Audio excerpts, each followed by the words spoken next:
Welcome back to another episode of Translating Love with me, Woifi. And Dani. And Max. Hi, Max. Hello! Oh, hi, Max. Hi! Where do you come from? I'm living down here. In the basement? Yes. It's a little cold down here. It is really cold. Look at my nose. There's a popstick icicle on it. What? An icicle. A pop stick? An icicle. Look, it's coming from my nose. Is it from your snot or something? Yes. Oh, that's nice. It's so cold.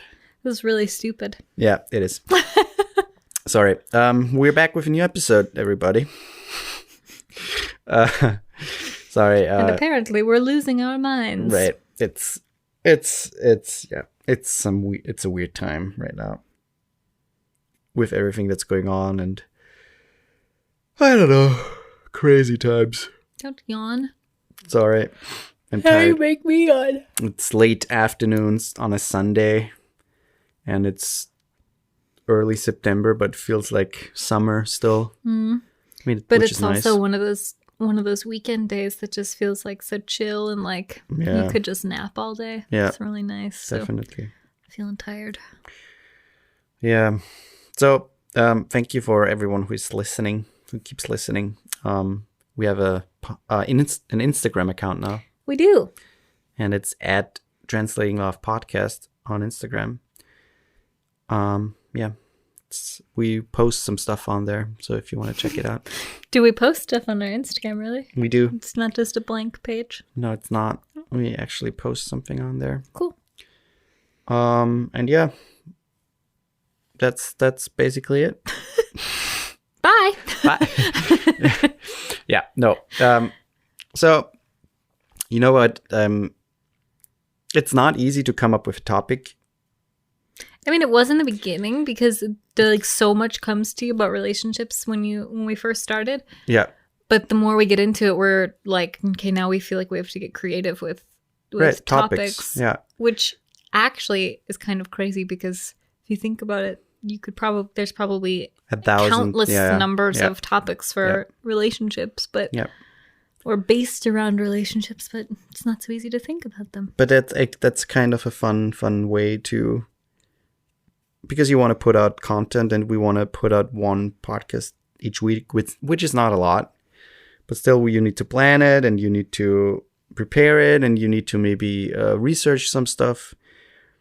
And you also want to put out something that is fun and entertaining, and also interesting maybe. So yeah, it's not that easy all the time. But I think we have an interesting topic today again. Mm-hmm. I mean, I think all of our topics actually were interesting. I think so too. I mean, sure, the cool thing is that some topics may be more interesting to some people and others not. But that's the fun thing, because you can just pick and choose, like, oh, that's something I might be interested in. And I think in almost every topic you can find something that relates to you, or that you haven't thought about, or that you want to talk about with your partner somehow, maybe. I don't know. So yeah, today's topic is... Oh, you're looking at me to say it. Drum roll. Drum roll.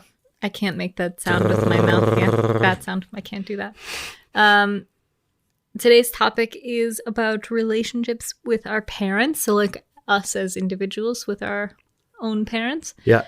And how that relationship and how we saw their relationship with, together shaped kind of how we go into relationships and our relationship now. Yeah. So.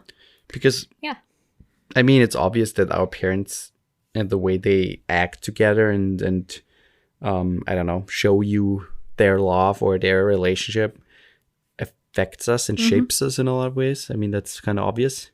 But I think it's an interesting topic to talk about, because it's something that you might not be super aware of all the time. Or also maybe you know that certain traits that your father or your mother had, you don't want to necessarily, keep.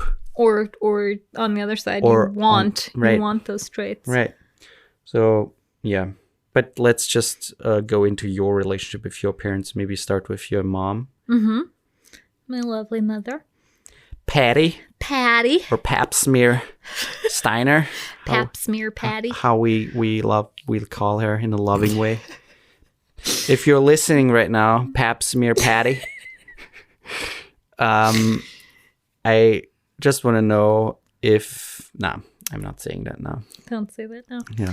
We love you, Pap Smear Patty. We love you. And yes, that actually is something that we call her, and we know that it's gross. I mean, not gross, that's the wrong word, because it's a proper part of feminine care. But it's a weird thing to call somebody. Yeah. Anyways, no, my relationship with my mom is wonderful. Yeah. I mean, it always has been. We had like, it was always so weird to me, like growing up, because around the teenage years, like high school age, you notice that a lot of your friends, especially with women and females, I think, have a very tough relationship with their mothers around the teenage years. And my friends would talk about like how horrible their moms were, like, oh, I hate my mom today. And it's like, I never said things like that. I would never say to my friends that I hate my mom, and I've never. I literally don't think I ever said that to anybody. And because it just didn't feel right. It's like, why would you say that? And I saw that with my sister. It's a really weird thing, but it happened with all my friends. And they had really tough and like kind of stressful relationships with their moms. Yeah. For a good solid period of time. Yeah. But my mom and I we had that, but not until later. But it was a more mature falling out, if you want to say it that way, where it wasn't like the teenage years or something, but it was just we had been living together for too long, and it was time, for me to move out, basically. The natural things of where you see, okay, you are mature, you are a grown-up human being, and you maybe have different ideas. Time to go live like one. And you have to branch out. You have to just live your own life. And she basically had to push me to do that, like essentially give me because I have to say I was a slob, like a total slob. You were? Wolfgang, I'm not a slob now. Please don't put that out there like that's true. I'm a very clean person. She's clean. But I mean, my room was always a disaster.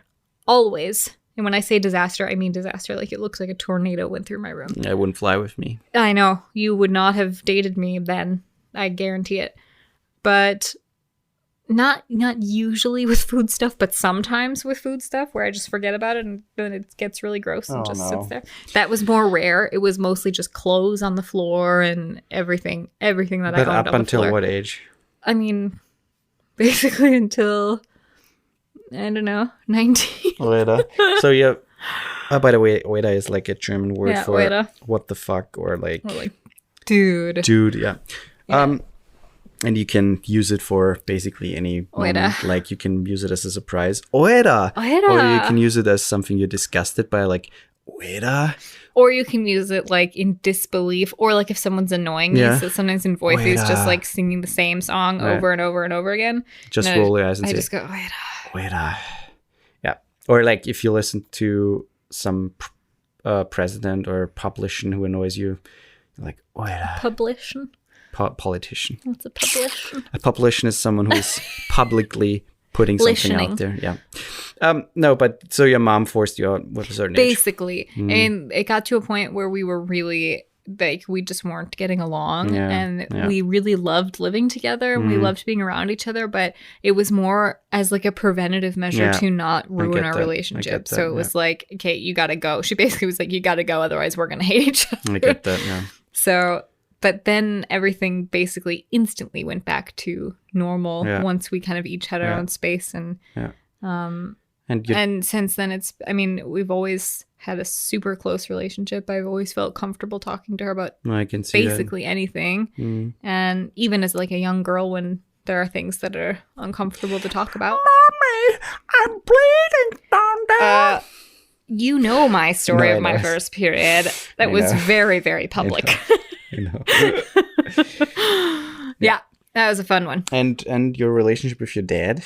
Well, wait, I want to talk about my mom a little bit more. Oh, sorry. But my mom was always one of those people that all of my friends, all of my brother's friends, everybody who met her would talk to us about how cool our mom was. Like, outside of our house. So, like, all of our friends would be like, man, your mom is so cool. Or last time I was there, your mom was so cool. She did this really fun thing. You know, she's just like, she's that person that everybody loves and everybody gets along with. She's weird as fuck. And I love that. I mean, she had voices for every single one of our animals growing up.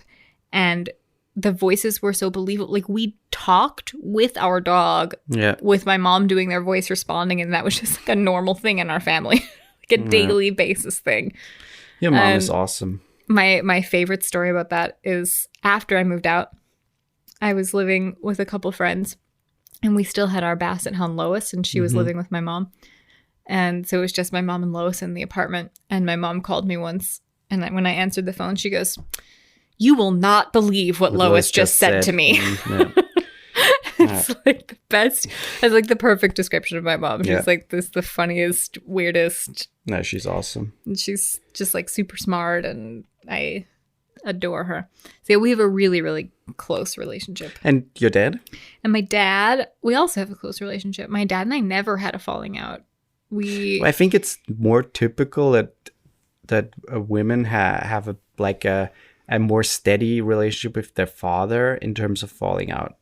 Like, I think I think so too. At least from my experience. Yeah, but even in high school, fathers tend to be more strict with their daughters. That's true. That age, that's really hard for a lot of fathers, I think. Yeah. And so they become more strict, and then the daughters lash out a lot. But I think I think there's never like this case where it's not like with moms. Yeah. Like the screaming and hating and stuff like that. Yeah, it's not so much like that. At least from what I experienced from my friends and my sister and stuff, I experienced a more steady relationship. Yeah. But with my dad, we never had a falling out that I can think of. And my dad is more of like a softie. He's your dad moved out when you were how old? 14 maybe? 14, I think. So you, how did you do that then? We did every other week. So you went 1 week there and 1 week to my mom's, and then on the weekend we would switch and go to my dad's, and then the next, so it was like every Friday or every Saturday or something we would switch. So for 7 days you stayed at the one place and then, okay, got it. And it was within walking distance, so it wasn't far away. Okay. So my dad lived close to our high school and my mom also lived close to the high school, so we just would go. Okay. I mean, we did it just weekends sometimes, but not all the times. I hated that. See, I loved it. I mean, I loved having equal amounts of time in both places. I get that. But like, we never had a falling out. We were always super close. I'm 100% like a daddy's girl. But we had a really since I was like a little girl, just like super open. And now we're more open. I think that there were a lot of things. Sorry, Dad, I don't mean this in a bad way, but I think there were a lot of things like as a younger, like a teenager and things like that I felt would make him uncomfortable if we talked about. And I probably also would have been uncomfortable because it's just how it is. Like things with sex and things with like that would have been uncomfortable for both of us, I think. But penis related stuff.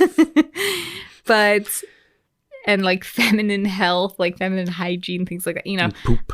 I think that, well, definitely poop. We've talked about that with my dad on the podcast, that he was not a big fan of talking about things like that. Yeah, but he is now. He changed. He's a big poop talker. Yeah. But my dad and I talk about we have really deep conversations and like sometimes philosophical conversations and just like deep conversations about human beings and about how we interact with each other and about love and things like that. So we also have a very close relationship.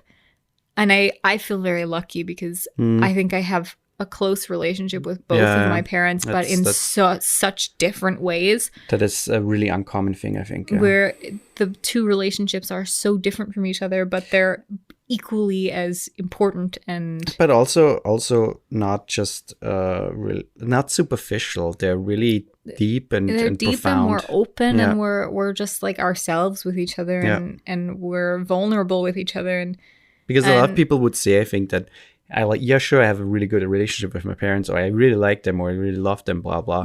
But I think that you really open with them, that you can talk with them about everything, that they understand you, that they engage in your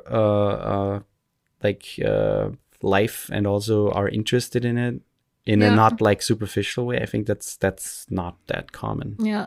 And I think with my dad, both of my parents are very open people, like open-minded and all of that. But my dad is definitely more the romantic, the sensitive type, in like the best way possible. Yeah. And super smart. And has a lot of, I feel like he's very wise. You know, he's a very wise person and like an old soul. And I love that. He had to go through some hard and tough stuff, but he grew a lot. And he's overcome a lot, and I think that's he learned a lot, and he. I mean, my mom has overcome a lot too. Yeah, no, sure. But I think people like that carry that outwards and But I think that's what's so special about the two of them, because they both had to go through so much in their lives, in their young lives. Like my mom losing her leg, my dad losing his father. Oh, by the way, did she find it ever? I don't know, Patty. Did you ever find Mom? Did you ever find your leg? I know that she lost it, but I mean, I lost my hand, but I never found it. Yeah, you never found it. It's Did you look though? Yeah, I looked literally everywhere. Literally, I asked everyone who maybe could have came across my hand. Well, you just reminded me of one more story, and then we'll go into yours. Okay. But my mom loves to, I mean, she's just funny, and she loves to play practical jokes with her leg. Oh yeah. And there's two, but I like this one the best. We were at a wedding once, and she was standing outside with a bunch of people from like guests from the wedding, and they were all super drunk and like just smoking cigarettes and really wasted. And she was like, "Oh, I have the best joke right now." Her old prosthetic leg, she doesn't have this one anymore, but on the thigh, because she lost her leg above her knee, and on the thigh there was like a little button you could press basically to release the suction, so it could. Yeah. But then also on the knee there was a button, so you could basically bring instead of how your leg bends backwards, you could bend it forward to help you put your shoe on, essentially, so your knee bends the opposite direction. And she thought it would be so funny to be like, "Hey guys, I can show you a magic trick." And they're like, "Oh, yeah, show us." And she pushed the button on her knee kind of secretly, because a lot of people didn't realize she had a prosthetic. And so she pushed it kind of secretly and then just lifted her foot all the way up, like connecting to her thigh. And people were like, and they freaked out. It was so funny. Yeah, so good. Your mom. So good. They're the best. But yeah, I have a great relationship with my parents, and I don't think we've ever really had a massive like falling out or anything. Nothing significant, Yeah, that's good. Yeah. And your relationship is a little bit different. I mean, you have a good relationship with your mom. Yeah, it was tough a little bit for some time, not like falling out or anything, but it was tough first, like when my dad moved out, that I became basically the man of the house. And you were 15, so a little older than I was. Which incorporated a lot of like stuff, taking care of the house, doing a lot of work around the house, and being responsible at an age where you're usually not that responsible for that many things, which shaped my at least my late teen years a little bit. I wasn't the person who went out drinking all the time. I wasn't partying a lot. Did you feel like you grew up a lot faster than your friends did? Because I felt that way when my parents got divorced. Definitely. But also not really, because most of my friends in my friend circle had or were maturing at the same speed. I'm not saying that I'm super mature or I was super mature at that age, but most of my friends weren't partying all the time or drinking and stuff like that. So we were already one of the side groups of the majority, I would say. But then, after I graduated high school and my mom moved away, I basically started this, fraternity with my sister. We were both studying and we were just living in the house and together as like roommates, more or less. And that changed a lot with also the relationship with my mom, because she basically moved away and I felt abandoned a lot by her, which is not really true, but she stayed a long time with us, and she put so much money, time, and effort into basically helping us through school and everything alone. And so she had to relocate her life. She had to look after herself at a point. And that point came, and then she left us basically, and I had to basically alone take care of the house for 6 years. Yeah, almost 6 years. And she was gone that long? I thought it was like 4. No, she was gone a pretty long time. I think she was gone 7 years actually. But yeah, I mean, I made more money than my sister, not only because of the accident, but I just had a better job at the point. And my sister studied, so she only worked a couple of hours. And so I had I had basically a big financial commitment on my shoulders at an early age, which I didn't ask for, but that's just how it was. And everyone asked me all the time, like, and when are you taking over the house and blah, blah, like, everything was set already. And I mean, I was like 20. I had no plan what I want to do in my life. So it was not a hard time. And also overcoming that feeling of being abandoned kind of, or left alone kind of, with that big responsibility of a house at that age was not easy. And yeah, I mean, the relationship changed a lot over the years, I would say. I mean, I still have a really tight and good relationship with my mom. But in my observation, it seems like your relationship with your mom, I think you have a close relationship. Yeah, I do. But at the same time, I feel like that's kind of dwindled a little bit over the years, where I don't notice how, like, you talk to her very often, like just like sit down and like talk about things often with her. I don't do that often. That's true. But I think that's also different because we live with her, and right, I mean, we're in a living situation still with her, and we are planning to rebuild the house finally, and it's set in motion, and that feels really good. And I know that once the whole living situation is in more like defined space for us and for her, that the whole relationship will change for better again for us. I know that I can already feel it, because my mom is already like, yeah, finally something is going to happen. Yeah. But yeah, I mean, it's a tricky thing. I'm having a really good relationship. I love my mom, and it's really good, and I'm so thankful for everything she did for us all these years, and also right now, and with you coming here and stuff like that. So I can't ask for a better mom, to be honest. But I couldn't ask for a better mother-in-law. She's lovely. Yeah, with my dad is a different story. I mean, I love my dad. He's a nice guy, and he is trying hard. But no. I don't know, at an early age, I already felt this like disappointment in certain ways, that I wasn't interested in the things that he was interested in, or he wanted me to be interested in, and I was just more interested in like technology and gaming and PCs and stuff like that, I mean, of course you were. That was the stuff that was around like just starting, and that in our like childhood was just getting new, and it was exciting. And I there were so many aspects of my childhood that didn't fit with his, I think, I don't know, with his idea of having a son. And that alone put a strain on our relationship. And then with the divorce happening, I don't know. How was your relationship with him before the divorce? Not super good.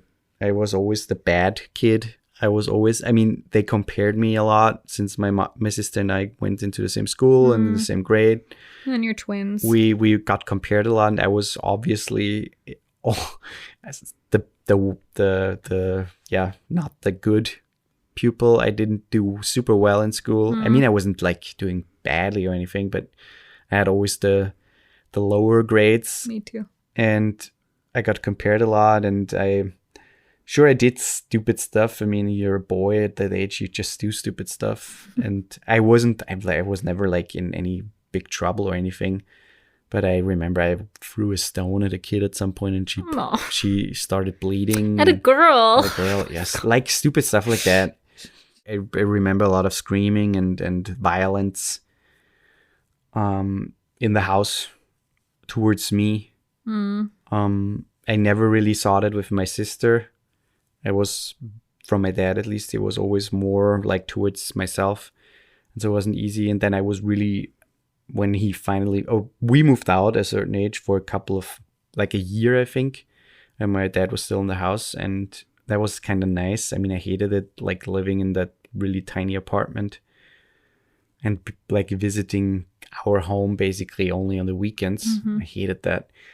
But it was good for my mom and for my dad. And then like 2 years later, like 1 year later, we came back into the house, and then 2 years later they got divorced.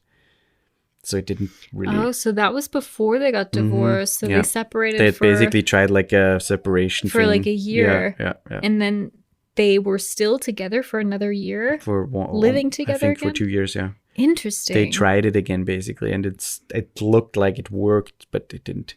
They were just too They're different. too different. I mean, I can even see that now, knowing them the thing is, only after the divorce, but my still. dad basically stopped evolving, stopped changing, and that's just how he is. He's not, I'm not blaming him, or I'm not saying that he did change a little bit. He's just kind of one of those people who he learns how to do something one way and doesn't want to learn to do it a different way. He doesn't reflect on his actions. He doesn't reflect on himself a lot. And I remember a couple of years back, he still blames my mom for leaving him. I mean, it's like, okay, it's been over 10 years, dude, and it's not, that's not, if you're still doing that, there's something going wrong. But even after he got remarried, he was still blaming her? That's so interesting.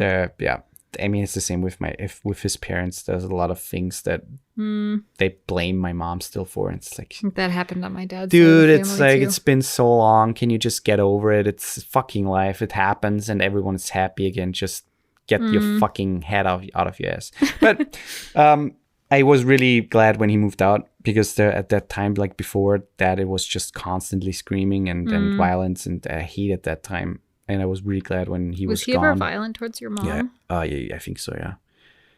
I think so. But, he moved out and he separated, like he basically was gone for a long time, in the sense that he didn't call a lot. We didn't visit him a lot. It was just a weird time. And then it got way less that we saw him. And then it got a little more again. And then he tried to like do this once a week dinner thing with him, or like lunch thing with him. Yeah, it wasn't easy. He wasn't around a lot. He didn't help out a lot. Yeah. He needed that, but at the same time, he had an obligation and he failed that obligation, like big time. And my mom basically had to do everything. Yeah. And yeah, it wasn't easy. And I also looked for other father figures in my life, and one of my uncles was a big part of that. But yeah, I mean, and now over the years the relationship got a little better. There was like this time where I said, right when I came here, yeah, where I had to sit down with him. I talked a lot of about that stuff with my therapist, and I worked through a lot of that stuff. But there came the time where I had to basically sit down with him and tell him, okay, if we continue this really superficial and not really deep relationship, I'm out. I'm done with it. Yeah, I mean, a little context, a lot from my perspective, a lot of when I first came here, or right before I came here, most of the time when he would call you, it would be like he would say, oh, hey, let's go get dinner or something. Yeah. And then you'd go get dinner. And by the end of dinner, he asked you to do something for him. Like he needed a favor from you. He needed your help with something. Yeah. There was never, hey, how are you doing? Or what is going on in your life? And during dinner, it was all like small talk. So it was basically he reached out, but only because he also needed something. Yeah. And that's gotten less for sure since you talked to him. I remember when I was studying my bachelor's degree 3 years, I think I got like 2 calls where he asked how we're doing and what's going on. And then my master's degree, that was like basically after the point it got a little better. Yeah. There was never the sense of interest there. Like you feel like your parent is interested in what you're doing. Never. And my sister had the same problem. My sister was closer with my dad and is still closer with my dad in a lot of ways. And that stems from how she got treated back then, like in the childhood with him, stuff like that.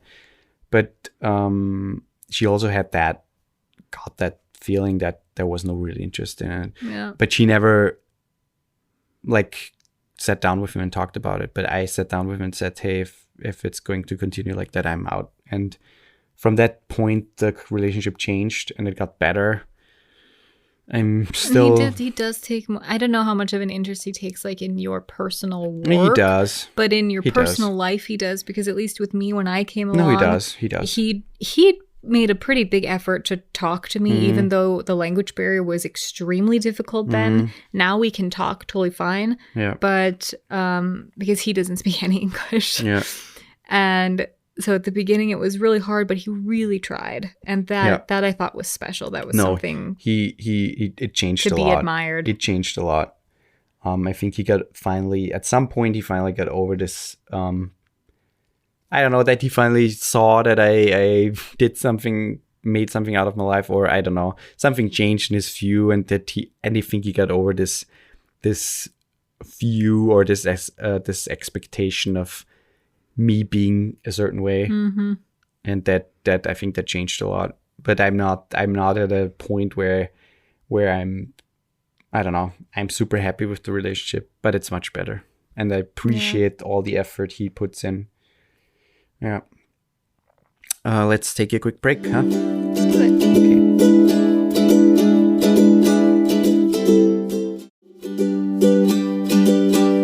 Okay. And we're back. So, we have been talking about our relationship with our parents, and they're very different in a lot of ways. But let's go into how it maybe affected us in our relationships, or maybe something that you would do differently, or maybe something you want to follow in their footsteps and stuff like that.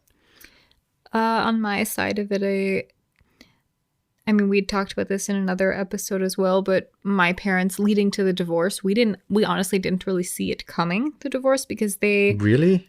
We talked about that. No, I know. I mean, the thing is, they didn't want to fight in front of us, which I really respect. Yeah. And so they would never fight in front of us, or if we could hear it, like if they're screaming, they would never, ever. And I actually appreciate that. I kind of like that too. Because I don't think that that's something that kids should have to be around and involved in. Yeah. Exactly. They shouldn't be put in the middle that way. Yeah. They never talked bad about each other to us, like separately. Like, oh, your mom did this, or oh, your dad did this. Never. That's super Not good. Once. They basically did the best things they could do. They really did. And we didn't really hear them fighting until close to the end. I think we could probably pick up on tension between them. So they didn't pretend like everything was perfect. But I think they did a really great job with it towards the end, and I really respect that. And I think that also helped me with my divorce. You're divorced? That joke gets old. It never gets old for you. But that really helped me because I was able to talk to both of them super openly, and they really helped me. Yeah. But just in terms of their relationship in general, they were fun. They were open with each other from what I could see. As a young, teenager, you don't see that much. But I think it shaped me, both of their personalities being so different. I think it shaped me in a way that I came into relationships I'm very much a romantic. I'm very nostalgic, and I think I get those things a lot from my dad. And from my mom, I think I get a lot of independence and like courage and strength to like state my mind, where I'm not going to be afraid to say what I feel, and not to say that my dad doesn't have that, but I think those are the strong suits of each of them. I think so too, yeah. And where like I'm not going to let somebody like push me around. That's my mom. She's like, and I think that those things are really positive things that I got from them, that I brought into my relationships. Not necessarily right away, but over time I started to realize that those are the things that are important. And I think that's been really positive for me.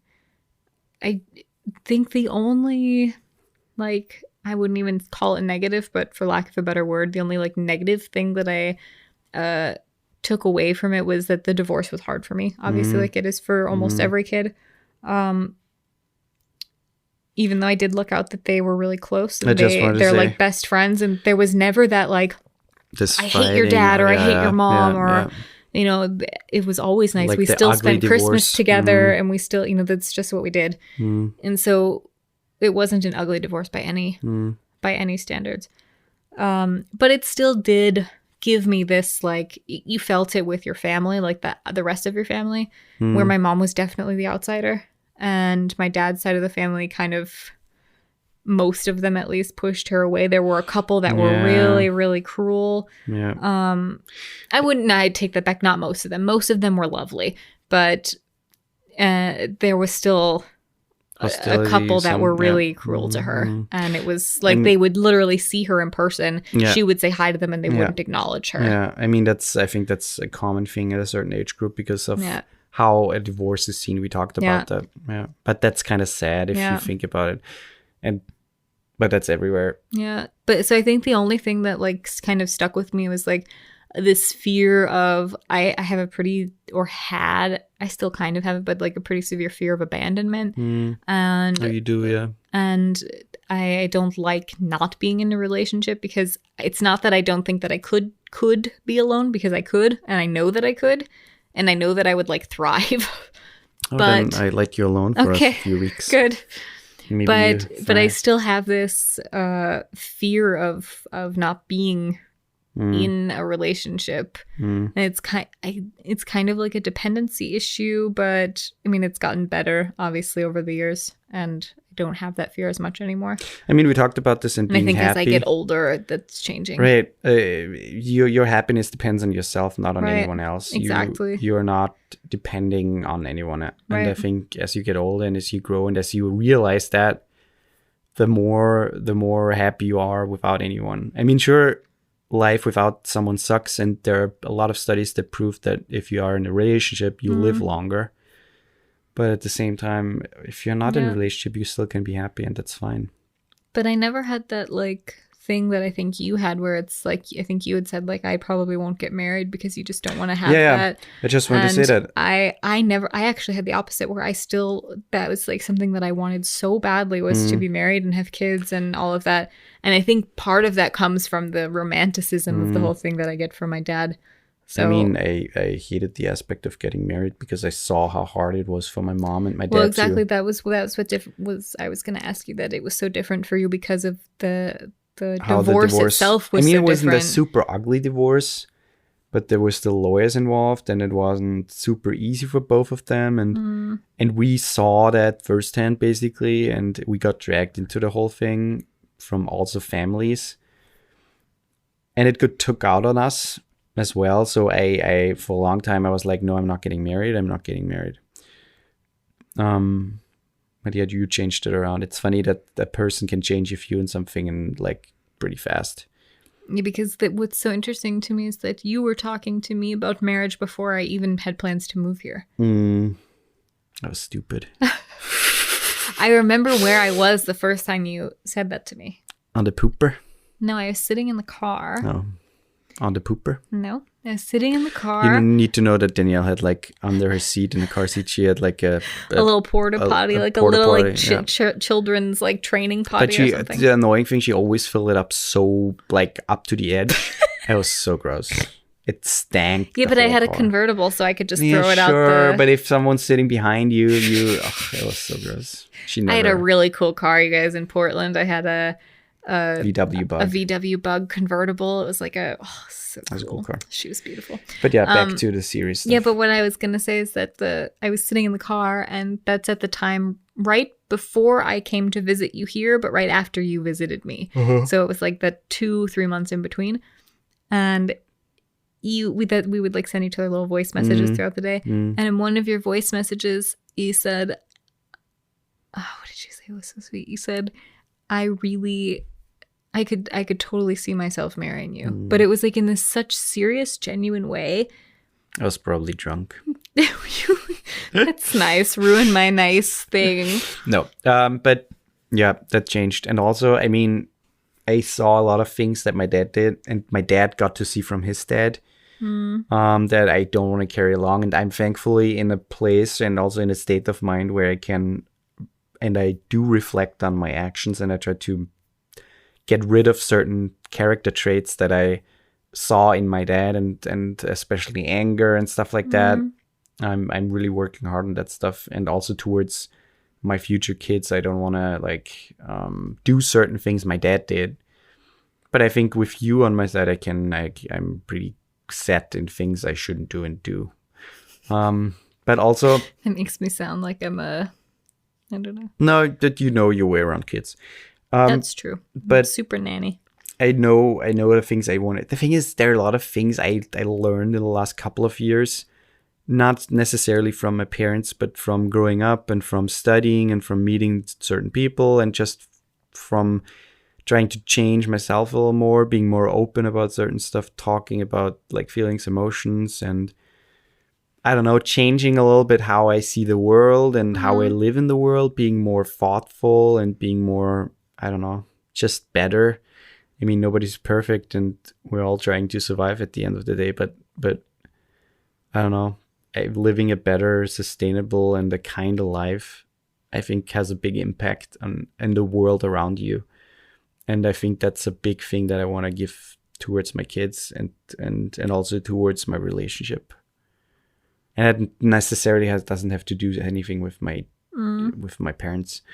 But there are a lot of things I saw in my parents' relationship that I know, okay, those are red flags and those are things that I don't want to do. Yeah. And any other good things that you took away from their relationship that especially with my mom. I mean, my mom was super open with everything. And I remember this one time we were driving somewhere. I don't know where. We drove to like a hospital to pick someone up or something. And it was in the middle of the night. And I was like 18 something or 19. And I was talking with my mom about sex and stuff like that, a super open conversation about topics that I don't know if it's common to talk about that. I know that some people never talked about that stuff. I think it's more common to talk about it with your mother than your father. But I like that. I like just the openness, and I don't want a superficial relationship with my kids at some point, also with you, where I feel like I can't talk. I mean, the time comes when your kids are a certain age and they don't want to talk about you about something. But that's another thing that I think is taught, because I also know, like, so I agree. I was a nanny for a really long time, and there was one family I was with that they were so incredibly open and honest with their children at such a young age that those kids 100% are going to be perfectly comfortable talking to their parents about sex. I wanted to when that time comes. And also poop. I don't want them to not talk about poop. But I want our kids to feel comfortable with both of us to be able to talk about anything. And that could be that that they're more comfortable with me with certain things and more comfortable with you with certain things, and that's fine. Yeah. But just that they know that they can, and that it's not going to be awkward, and that we're not going to make them feel uncomfortable. But I think that's the goal. How it turns out, we can't really say yet, but I think that's the goal. Yeah. Yeah, I think so too. And I think it's about being open and honest with your children about topics that I think a lot of people aren't. I mean, yeah, I think it changed a lot in a couple of years. Sure. It changed a lot, and also how people. We used to tell kids when their pets died that they went to a farm, and not only they went to heaven, but the concept of the tough boys and not crying, and then the soft girl, don't be like a girl and stuff like that. That changed a lot. So I think that alone helps them a lot to express. Just not even having gender roles at all is such an important thing, I think, for kids. Yeah, true. But yeah. I think. Do you have anything to add? I don't think so. Good. Just that Mom and Dad, you'll probably listen to this episode, and I love you, and thanks for being my parents such don't awesome parents. My parents don't, because they don't give a shit about me. No, they wouldn't understand it. They wouldn't understand it. Thank you for listening, everybody. Thank you for sharing, and please share. Please share. That helps us a lot if you like what you hear. It really does. And subscribe if you're not subscribed, or follow, or whatever it is on your on app. Apple Podcasts, please just give us a rating or like a little review. Would help us a lot. Thank you a lot. And if you have any suggestions or feedback or anything, where you can reach us on Instagram or on our Anchor page. Yeah, like we said in the beginning of the episode, it's a little hard sometimes to come up with a new topic now that we're like more than 30 episodes in. Right. So if you have topic suggestions, please send them to us because or if you want to very interested. Revisit a topic in a more like deeper way. Yeah, totally. Yeah. Okay. Okay. Bye. Bye.